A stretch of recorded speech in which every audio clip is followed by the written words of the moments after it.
Hey, Miss Stark, can you help me with this poem? Absolutely. What poem do we have here? It's called The Chimney Sweep by William Blake. He wrote two versions of this poem, but this one comes from the Songs of Innocence collection. Of course. This is one of my favorite poems to study, actually. Before we get started, could I give you some background information about the poet in this collection? Yes, please. So William Blake was a romantic poet, and I'm talking the big R romantic, not as in he wrote romance poems.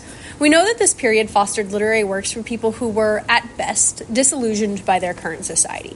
Many romantic poets used irony or sarcasm to critique the structure of the world they lived in. Blake specifically had concerns with the way the Church of London and the government treated individuals. But don't take my word for it. We can see a lot of that in the text itself. So I can expect to see a bit of sarcasm or underlying hidden meanings in this poem? Exactly. Let's start with the title of the collection. As you noted, he wrote two versions of this poem. This one is found in Songs of Innocence. Think about that word innocence. What does that make you think of? Someone who isn't guilty, or maybe someone who did the right thing? What if I told you that the second version of this poem was written in a collection called Songs of Experience? How does that change your understanding of the word innocence when it's juxtaposed with experience? It kind of makes me think that innocent means childlike, or maybe naive, whereas experience has a more knowledgeable perspective. Exactly that. So Blake sets up this poem, the poem from the Songs of Innocence collection, to be written from a childlike perspective. But he uses this to comment on how naive or immature that sort of perspective would be. So he's insulting people who have this opinion a little bit? Exactly. Let's go into the poem and see if we can find that information in the poem itself. I'll go ahead and read the poem to us. The Chimney Sweep by William Blake. When my father died, I was very young, and my father sold me while yet my tongue could scarcely cry, weep, weep, weep, weep. So your chimneys I sweep, and in soot I sleep. There's little Tom Dacre who cried when his head, that curled like a lamb's back, was shaved, so I said, hush time. Never mind it, for when your head's bare, you know that the soot cannot spoil your white hair. And so he was quiet, and that very night, as Tom was a-sleeping, he had such a sight, that thousands of sweepers, Dick, Joe, Ned, and Jack, were all of them locked up in coffins of black. And by came an angel who had a bright key, and he opened the coffins and let them all free. Then down a green plain, leaping, laughing, they run, and wash in a river and shine in the sun. Then naked and white, all their bags left behind, they rise upon clouds and sport in the wind. And the angel told Tom if he'd be a good boy, he'd have God for his father and never want joy. And so Tom awoke, and we rose in the dark, and got with our bags and our brushes to work. Though the morning was cold, Tom was happy and warm, so if all do their duty, they need not fear harm. I immediately noticed the connection to the innocent perspective being childlike that we talked about before.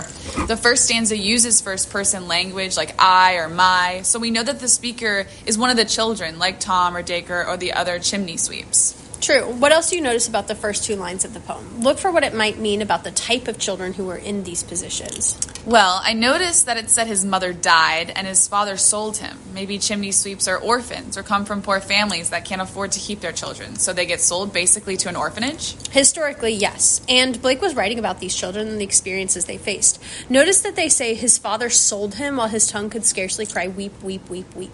What could that mean?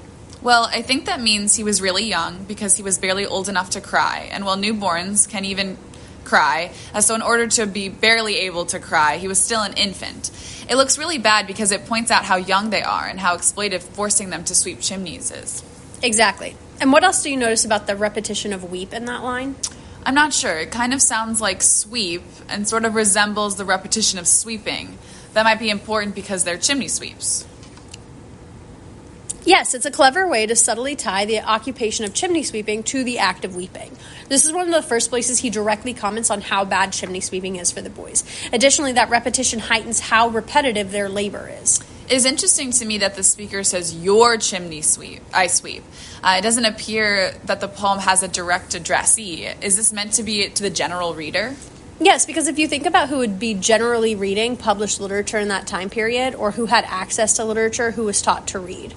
Probably the upper class, so the speaker kind of points out how all of society is complacent. Yes, and it's not just complacency of the exploited child labor, though that is bad enough as it is. Look at the in soot I sleep. That tells us the chimney sweeps never got away from the toxins, as they went to bed still covered in them.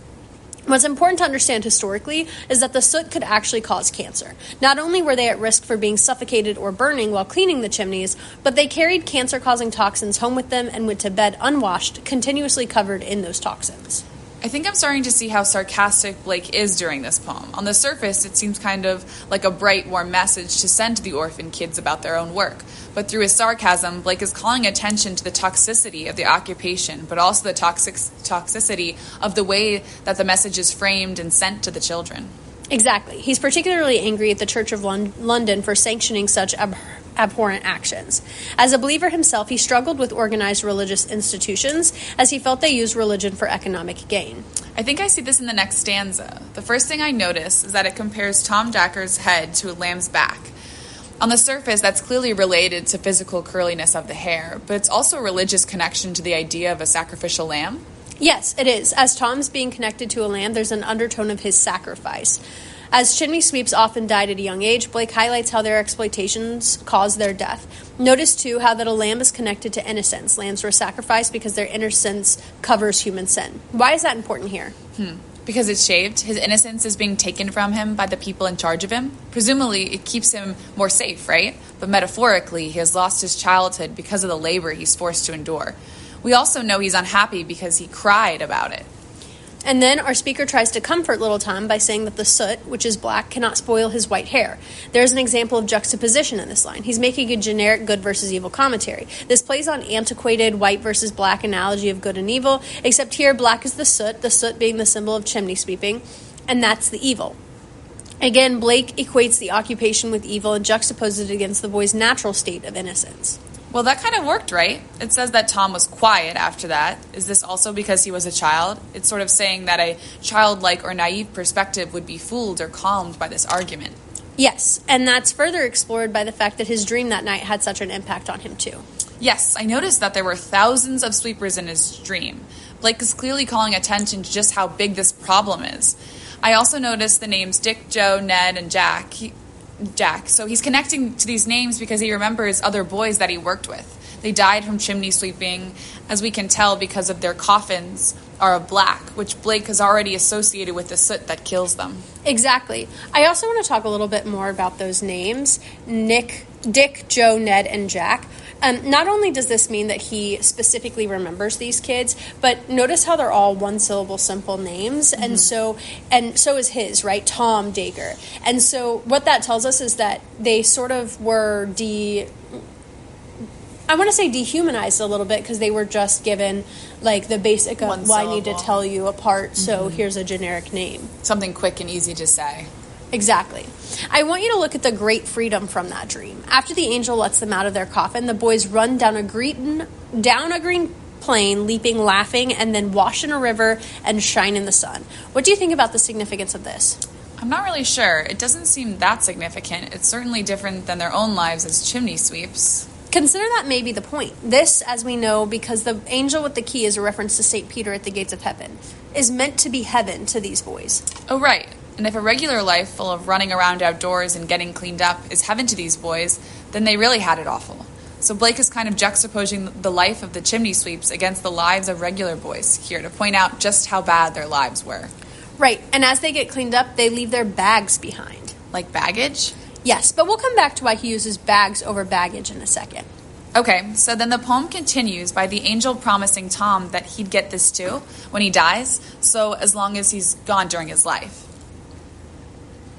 Yes, and that highlights that their only real way out is through death, which is devastating. But it's also a toxic perspective. Blake's commenting on how this is unfair. Everyone else gets these memories in life, but not the chimney sweeps. They are being treated as inferior to the other members of society. They don't just have to live free of sin, but they have to be obedient and suffer these toxins to receive a paradise that is essentially the everyday norm for other boys their age. Exactly. And this is where his sarcasm really comes into play. I am confused, though, because the angel says that if he's good, he'd have God for his father and never want joy. I understand that the father piece is a reference to the boys being namely orphans or being sold by their birth parents, but why would he never want joy? So here we actually have to look at the history of words for this one. Want means desire today, right? But that's closely related to, but not fully the same as its original meaning. In the past, want meant lack, and you can see how we get desire from that, right? We want things now because we don't have them. We wouldn't say we want something that we already possess. Right. But in this case, in history, it means that he'll never lack joy, meaning he'll always have it. But it kind of does point that he currently lacks joy. Yeah. So, well, in the next stanza, it says they rose in the dark, meaning that they got a really early morning start. Likely, they spend most of their waking hours sweeping chimneys. Also, I understand why you said we'd come back to the word bags. Did he use bags above instead of baggage as another sly way to connect the two? The word bags is repeated. It means baggage above, but it means the physical bags they carry for the job here. By choosing to use the same word, is he highlighting that the job creates this baggage? Yep. I definitely see how Blake is using that irony to make a sarcastic point. He doesn't approve of this practice at all. And the last 3 lines, which is where it mostly seems like he's setting up a positive message about suffering through pain, in context with other nuances of the poem, prove that he's calling out the people who believe this message. This actually makes me think back to the you in the first stanza. He tells the reader they are the problem and calls out the weak justification for their actions. I want to tie this back to our conversation about the 2 different versions of this poem. This one, in Songs of Innocence, was first published with that collection, and that collection was published by itself. Interestingly, despite there being these nuanced versions of the poem, all of them had this underlying sarcasm, like this poem. People generally accepted the whole collection as sort of an idyllic collection of poems that were maybe a tad naive. While some contemporaries understood Blake's purpose, because Blake was one of the first Romantic period poets to use this sort of sarcasm and irony to make these comments. It wasn't until the release of Songs of Experience, which was an almost one-for-one rewrite of these poems in Songs of Innocence. So each poem in Songs of Innocence had a poem in Songs of Experience with a much more clearly dark and critical message. And so people finally began to understand what Blake was doing then. And I kind of think that makes his impact larger. If he got someone to read and resonate with the supposed or surface level interpretation of this poem, the poem that comes from Songs of Innocence, then realizing that it was truly a critique of that position hits them a little bit harder. Thank you, Ms. Dirk. I really understand this poem now, and I appreciate your ability to also call upon maybe the history of words for this, context in historical times, and also looking at it, what words might mean now and then. I think taking in some background into account when assessing a poem is important. So thank you for walking me through how to do that. Anytime. Glad I could help.